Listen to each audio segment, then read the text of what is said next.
Good evening, everyone, and welcome to the Brian Crombie Radio Hour on Saga 960.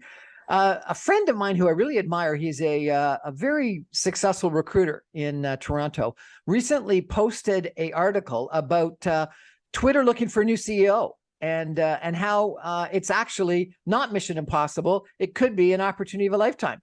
And it was really an interesting article about what Twitter should be looking for in a CEO. So I want to introduce you all to Jay Rosenzweig, who is with Rosenzweig and Company, as I mentioned, a recruiting company here in Toronto, and they are a global company recruiting top executives and board members, and he's very involved in a bunch of charitable works. But tonight we're going to be talking about hiring a high-profile CEO. Jay, why did you write this thing about mission impossible or opportunity of a lifetime?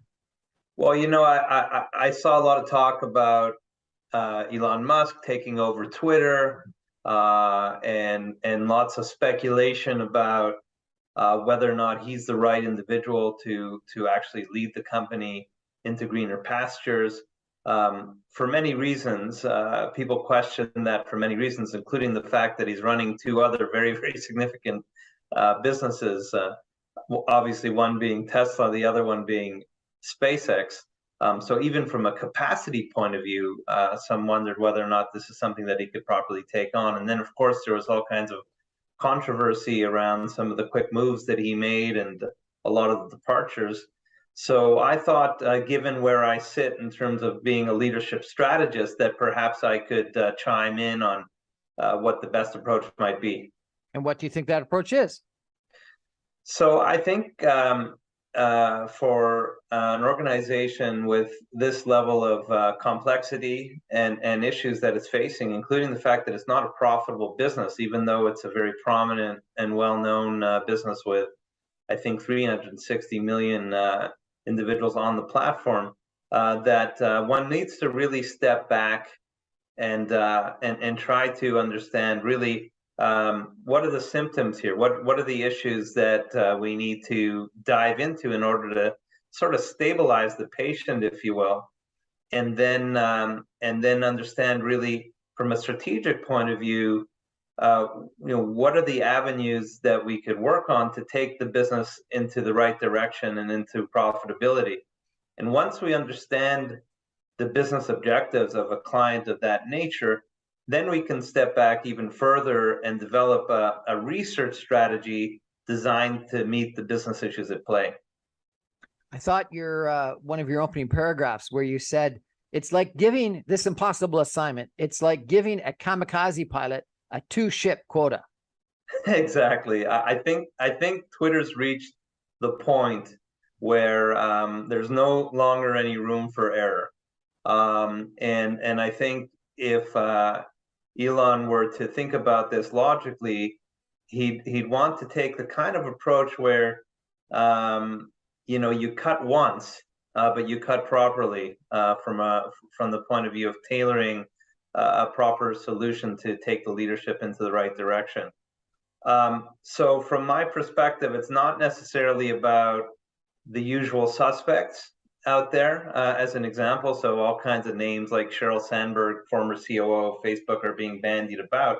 I think it's a matter of really taking the right steps to develop a customized research strategy of individuals who may not be the obvious suspects. Like, as an example, I remember years ago, IBM was in trouble.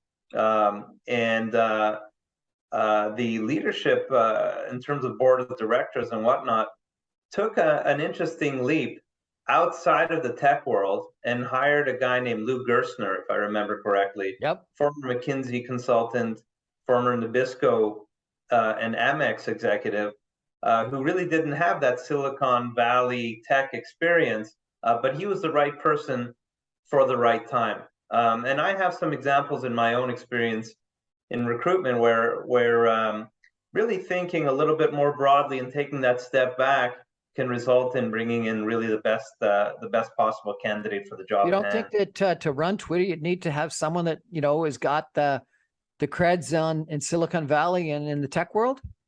Not necessarily. It might be, and perhaps, as we call it kind of internally at the office, perhaps tech professionals would be category A in terms of our research strategy, but not necessarily. I'll give you another example outside of tech.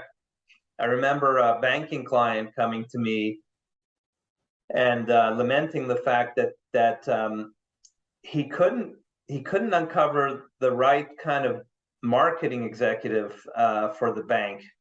He had worked with some of the big recruiting firms and hired some presumably great candidates on the marketing side, but they never seemed to bring something different to the table. And he was looking to really innovate. So I asked him at the time, well, where are these candidates coming from? And his response was, well, they're coming from the banking sector. They're coming from competitors. To which I said, well, if you're looking to really innovate, perhaps that's not the right place to be. What's the focus of marketing within a bank? It's the retail operations. Maybe you should be looking at the Gap and other true retailers who are eons ahead of you in terms of the kind of marketing innovations that they bring to the table. And sure enough, we took on the project and brought them someone from a true retailer. And the client indicated to me that he's never made a better hire. So sometimes Really, it's better to kind of go out of the box, if you will, as the cliche goes, under certain circumstances. You talk about the banking industry. Bank of Nova Scotia brought in a board member, I think, as the CEO this past year, December or November. And a lot of people were quite critical of that in the marketplace, saying that was completely illogical, coming in, albeit a board member with no banking background. And so you're saying, actually, even though people were critical, it might have been a smart decision. Sometimes the counterintuitive move could end up resulting in a huge home run. You just can't predict it, and who knows? Maybe in the Scotiabank example, that will ring true. What I always recommend to my clients, to draw like a sports analogy, if you will, is to really draft great athletes, because great athletes will eventually find their groove and often end up being the best possible hires that you can make. I think everyone wants to do that rebuilding in a hockey team or whatever and draft those athletes. But don't you have to trade for the winners in the end? Not necessarily. It depends on the context, and it depends on the particular scenario. Sometimes a first round draft pick could be even more powerful than the side trades that you make. No, I agree with you. And as you know, I've been involved in hockey a couple of times past in my career.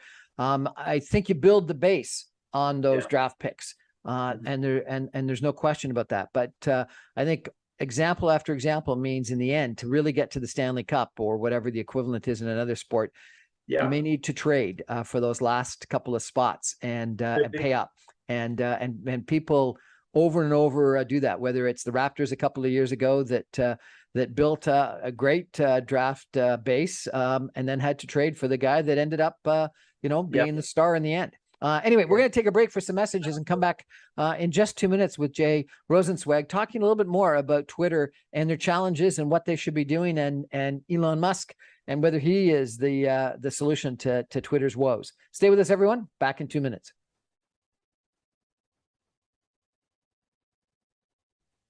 Welcome back, everyone, to the Brian Crombie Radio Hour on Saga 960. The topic tonight is hiring for a big company, a tech company, but I think it's applicable to a lot of other scenarios as well. And we may touch on this sort of another issue that's come up in regards to CEOs that are sort of bigger than life and that have this big image. And some people are saying that when you get a CEO, and it's been really evident in the tech world in the last couple of months, a CEO that ends up being a megalomaniac or narcissistic or whatever you want to call the words, and ends up being sort of more public and higher profile than the company itself. Is that good or is that bad? Some people in the past used to say, if you buy a hockey team or a sports team, you get on a magazine and you win a big award, sell that stock because the CEO is more interested in his own profile, less interested in the profit of the company. Not sure if that's true, but I heard that once. Anyway, my guest tonight is Jay Rosenzweig. He is the founder, CEO of Rosenzweig and Company, a recruiting company here in Toronto. He recruits people globally, does that at a very senior executive level and board level, and is very involved, as I mentioned earlier, in the charitable sector. And I've had the privilege of talking to him previously about some work he does in human rights and actually in anti-Black discrimination as well. And we may touch on that later. But Jay, I found it interesting in your article. You actually went through Twitter and some of their challenges, and you talked about stabilizing the patient and employees and the big amount of staff that the Twitter and Musk ended up firing. You talked about hate speech and the problem with that, and then you also talked about the struggle to monetize and create revenue. That's three, just off the top, three mighty challenges. Yeah, there's a lot in there. First of all, the interesting thing is, obviously Elon Musk is a different kind of duck, if you will. He went on Twitter and took a straw poll and basically said, look, I'm opening up the straw poll to the Twitter users, and yes or no is my question. Should I be the leader moving forward? And I'll abide by whatever the response is. And I think like 57 or 58% of respondents, 57.5% said yes. said yes, you should step down and bring on a new CEO. It would require a really strong leader. But then he said, no one wants the job that will keep it alive. There's no successor. So like right away, he went against his own tweet, his own agreement. That's true. But I would argue he's wrong in that regard. I would argue the problem is he's not looking deep enough. The problem is he's not setting up a proper process to bring in the really great candidates. So you need a great leader to deal with issues such as, hate speech versus freedom of expression. How do I build this revenue model into one that's profitable? Like all of these issues are so incredibly deep and complex. How do I develop a motivated team to help me achieve all these qualities? So what I say in the paper is that essentially this could be an opportunity of a lifetime, because you're talking about a brand that's extremely well known and can be leveraged. You're talking about a business that has 360 million users. So there's a massive opportunity here. But in addition to being growth oriented, as I say, this is the kind of leader who would need to come in, first of all, and stabilize the business.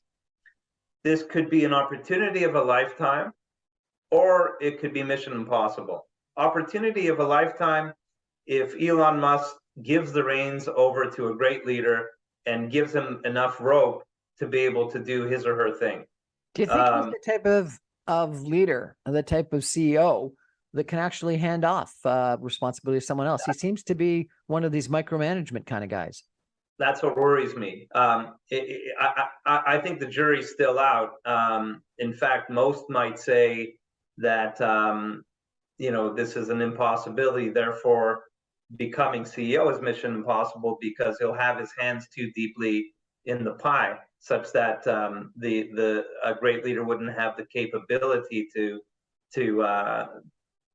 build this thing into a win. So that's the big thing. It all hinges, for better or for worse, on Elon Musk's behavior, which is often mercurial, as I say in my paper.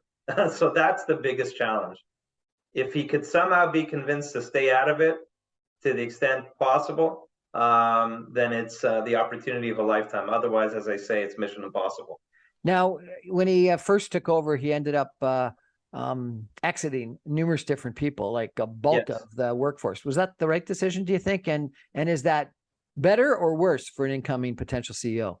Well, as I understand it, he did dismiss or have individuals leave who are fundamental to security issues as it relates to Twitter, which stresses me out a little bit as a Twitter user, because I think he cut too much or cause others to leave that were important. And as I understand it, he actually went back to some individuals and asked them to come back.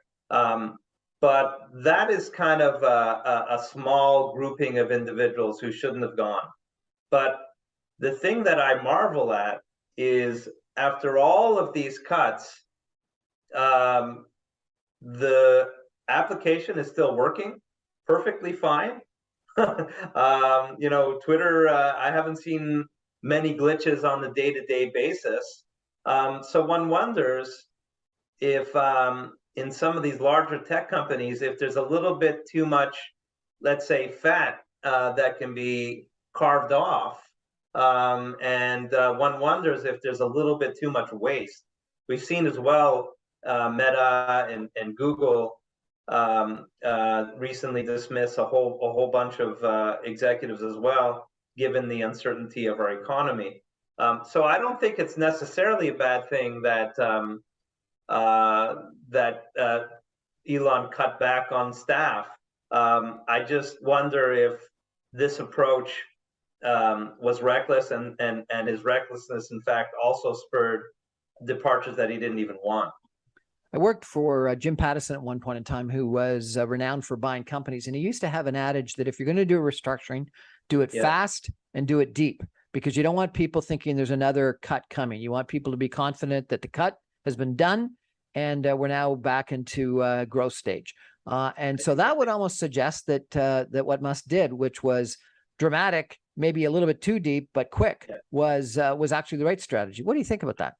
I think there is merit to it, absolutely. As I say, he may have been a bit reckless, but conceptually, I do agree with Pattison's point of view. What about this issue of hate speech versus freedom of speech? It's been a big issue for a lot of Twitter users. Doesn't appear to be as big of an issue on some of the other social media platforms, and I think part of it is because of the ability to have anonymity in Twitter. Where do you come out on hate speech versus free speech?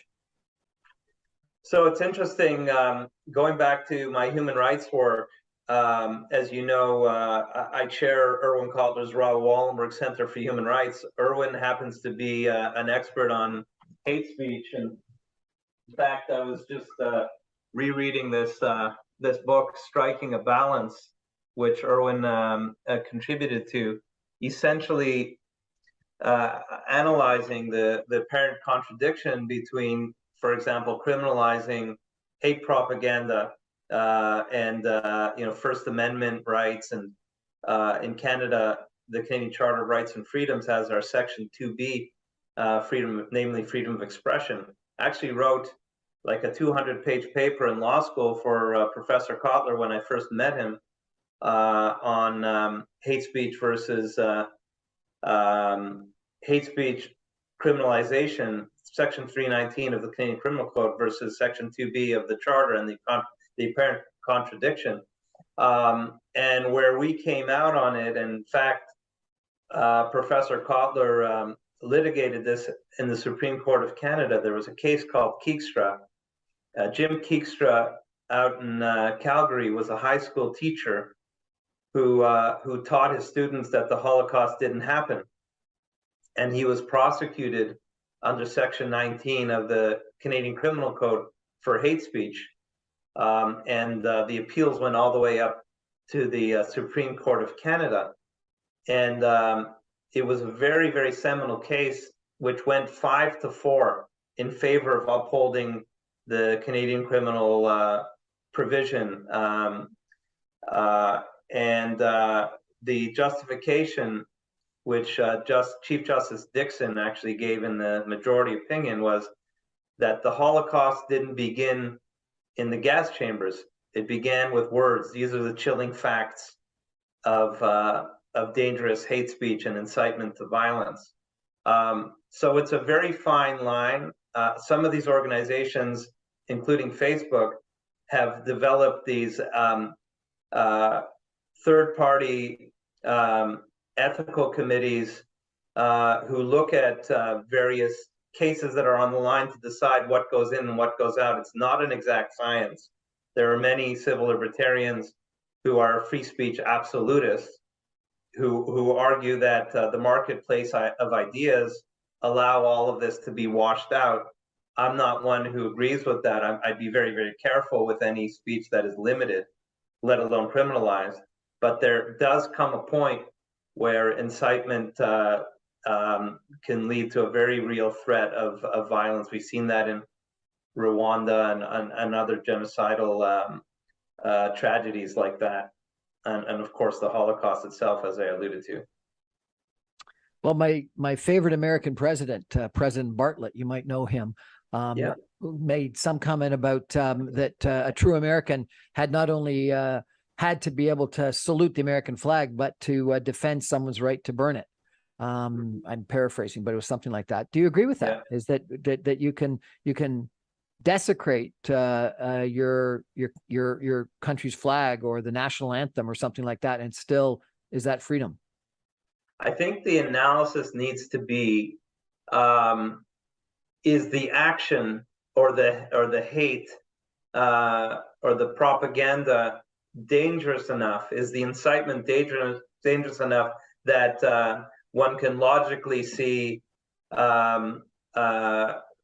threats of very real and very lethal violence? And that's a very, very difficult nexus to make. So that's the analysis you'd have to do. I haven't thought deeply enough about burning of flags to give you an answer on that specific example, but I think there'd have to be a real threat of violence coming out of the hate speech. One of my friends just today on Facebook or Instagram posted something. I don't know what it was, because it had a little message saying this information is deemed to be incorrect by a fact checker. So that's not hate speech necessarily, but these are probably conspiracy theory kind of issues that someone is deeming inappropriate. Is that right for Twitter, Facebook, Instagram to disallow? I think that if it's simply incorrect information, if you have some sort of tab on top of it, like plastered onto the message saying this information is incorrect because, maybe in that case that's sufficient, rather than banning a person for that kind of speech. Again, you'd have to assess on a case-by-case basis whether or not that untruth can produce a level of violence such that the individual would need to be banned. The third issue that you raised, which is a really big one, is the lack of profitability. And I was astounded that you quoted that Twitter only gets 0.9% of online advertising dollars, and that even that they went down 50% last year. What's the solution there? And that's got to be a huge challenge for any CEO that's running a company for a guy that just spent, what was it, $44 billion buying it? Yeah, I find that extremely shocking. I honestly don't know the answer. We need to bring in an expert in new growth and generation to solve that, to crack that nut. But you would think a brand such as Twitter would be punching a little bit above that kind of weight versus competitors like Facebook and the like. I mean, it's absolutely astounding to me that the advertising dollars are not a lot higher compared to competitors. I simply don't know the answer. So, a sample of one, but when I'm on YouTube or Facebook, I'm inundated with advertisements, probably also on Instagram. I made the mistake of probably looking at a condo for sale once, and I got every condo that's now for sale wherever I go that finds me on Instagram. I don't get that on Twitter. I don't get inundated with ads. Yeah, well, you would think you would be. You probably should be. Someone's not doing their job properly. We're going to take a break, and when we come back, I'm going to ask Jay about this. There's been a bunch of articles recently about these high-profile CEOs, and particularly in the tech world, and whether that's good for companies or bad for companies. Stay with us. Back in 2.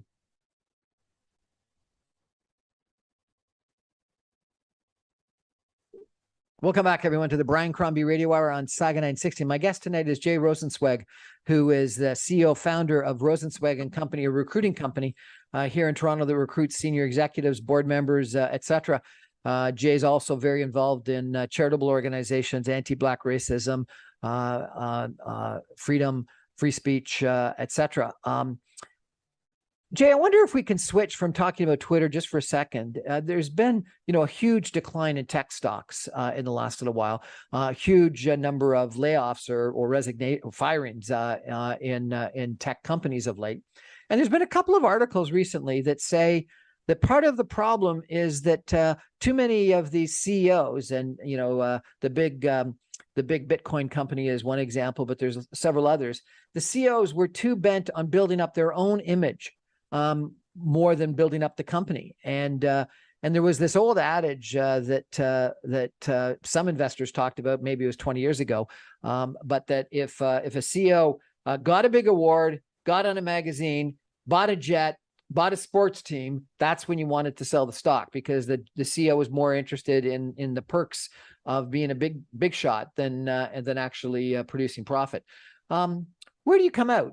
Should CEOs have big images, big brands on their own, or should they be, just working for the betterment of the company? Well, I'll tell you what, like I'm pretty counterintuitive in terms of the traits that I look for in a leader for my clients. For me, humility is at the top of the list. So I think these articles, and you make a point in being a bit leery about leaders who have too big an ego.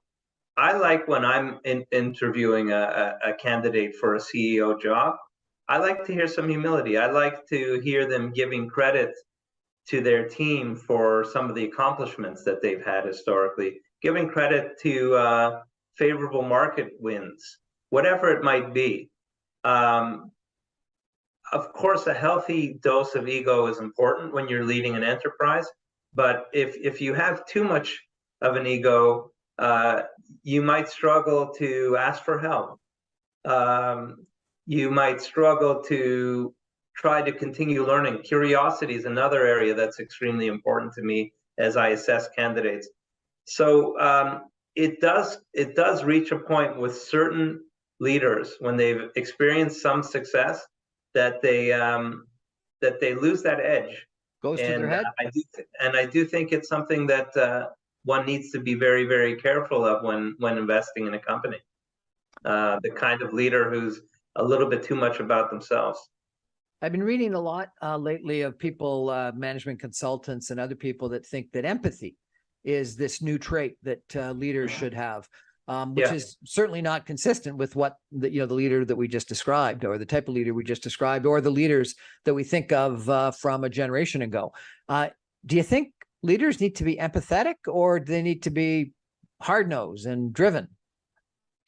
I think the new leader of today needs to have a lot of empathy. It's a different kind of leader than, let's say, the leader of the past, who was banging their fist on the table, demanding results, and an intimidator. I don't think the new generation really responds to that kind of leader anymore.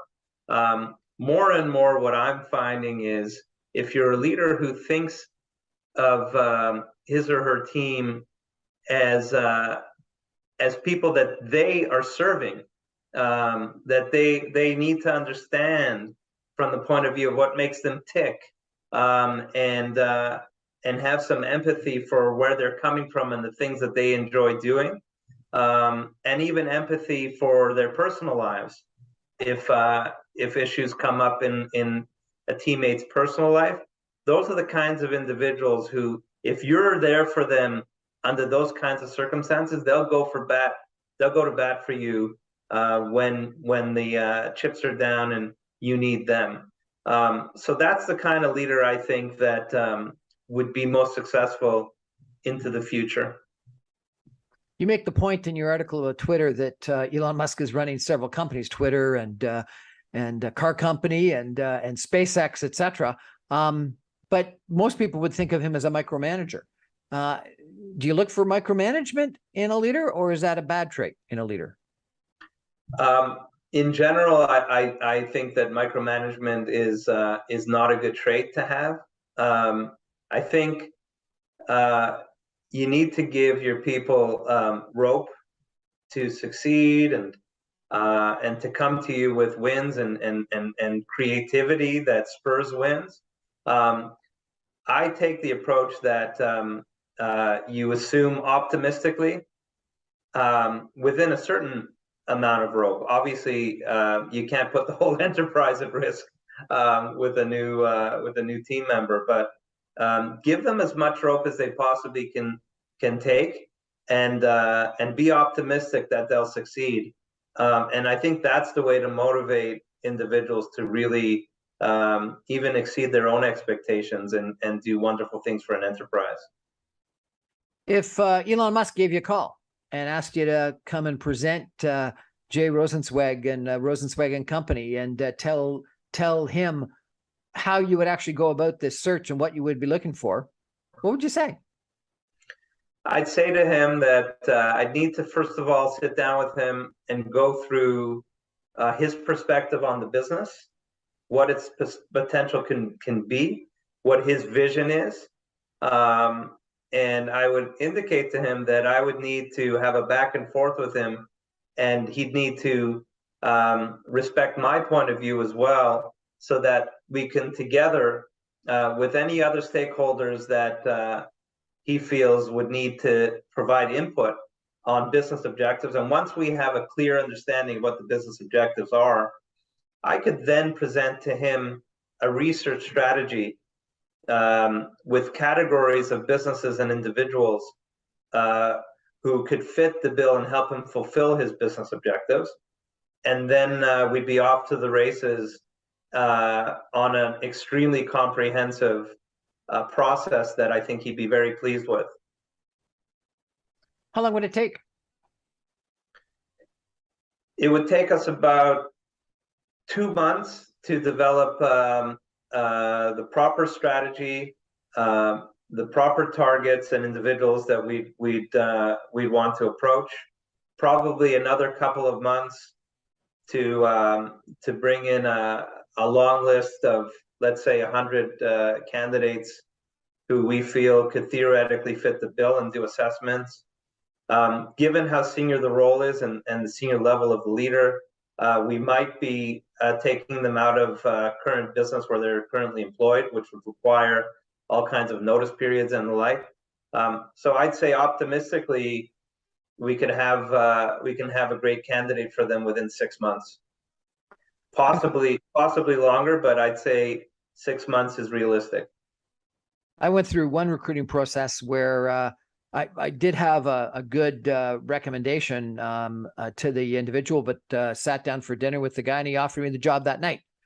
So it was a pretty short recruiting process. Another one that took probably 4 or 5 months, something like 6 rounds of interviews with 3 different levels of people, including a recruiter, so 4, and then a psychoanalysis, an aptitude analysis, recommendation, reference letters, etc. Took an unbelievable amount of time. Yeah. Which is the normal, which is better? Well, I think you do have to be nimble. If it happens to be that early on you have a great candidate, and you need to move quickly on that candidate, or you might lose them, you grab them at the right time. But that means you're sacrificing process. That's okay every once in a while. So that would contract my search quite a bit. Theoretically, we can have someone in a month under those circumstances. But the issue here is Twitter is so much in the public eye, and there's so little confidence right now in that business that I think unless some extraordinary individual appears that you must have, I think it's important even to have the integrity of the process and the comprehensiveness of the process see its way through to the end. So I'd highly recommend that in this case. And if you were a senior executive or even an intermediate executive and you thought that you could become the CEO of Twitter or the CEO of some other company, what would be your recommendation about how you'd go about applying for the job?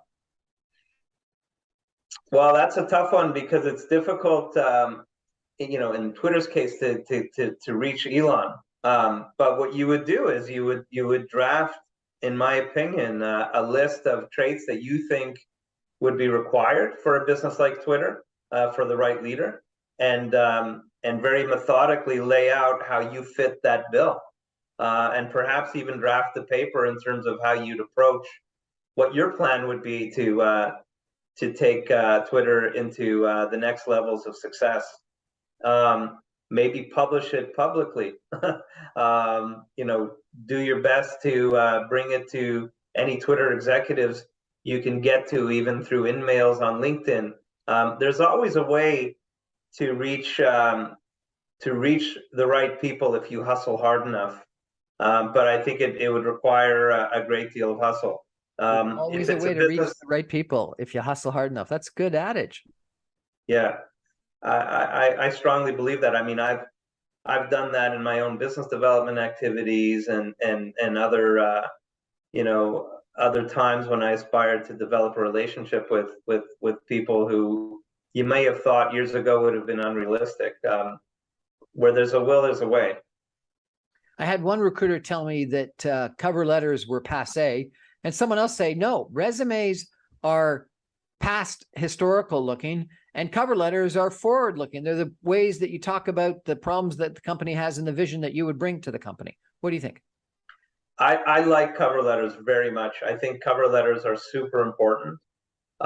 In fact, I always request a cover letter that I could forward, whether it's in a business development context, helping a business that I'm invested in get to the right investors or business people, or in the context of career. Because in a cover letter, you can really customize who you are, what you want to do, and why you think you add value to the individual I'm bringing your profile to. So I think cover letters are extremely important. Resumes are as well, but if you are very meticulous on LinkedIn, LinkedIn can really serve the same purpose as a resume. I heard that something like 97% of jobs today are filled through LinkedIn and Indeed or something like that. Why is there still a reason for people like you to work? Because at the most senior levels, you need a much more strategic approach.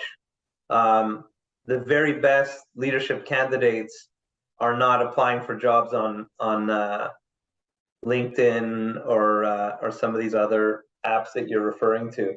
And we provide along the way a lot of advice to our clients and recommendations. I interviewed an economist yesterday who thinks that this is going to be the year for the employee, that it's going to be bad for investors because he thinks interest rates are going to stay high and liquidity is going to be a challenge, et cetera. But that because inflation has been high and workers are now going to start catching up, but at the same time, unemployment is low, that it's going to be a great year for workers. What do you think? Well, I hope so. I'm very sympathetic to workers, so I hope it's a good year for them. I think it's going to be a challenging year all around, including for founders of businesses and investors. I think valuations are going to be a lot lower. I think we're in for a rough year. I hope I'm wrong. But if one segment of society, namely the workers, are able to leverage the scenario and do well for themselves, then I think that's great. Jay Rosenzweig of Rosenzweig Partners, recruiting company here in Toronto. Thank you so much for joining us tonight. I really appreciate your insight. It's been a pleasure. Lots of fun. Talk soon, Brian. Really appreciate it. Thanks so much, everybody. I remind you, I'm on every Monday through Friday at 6 o'clock on 960 a.m. Good night, everybody.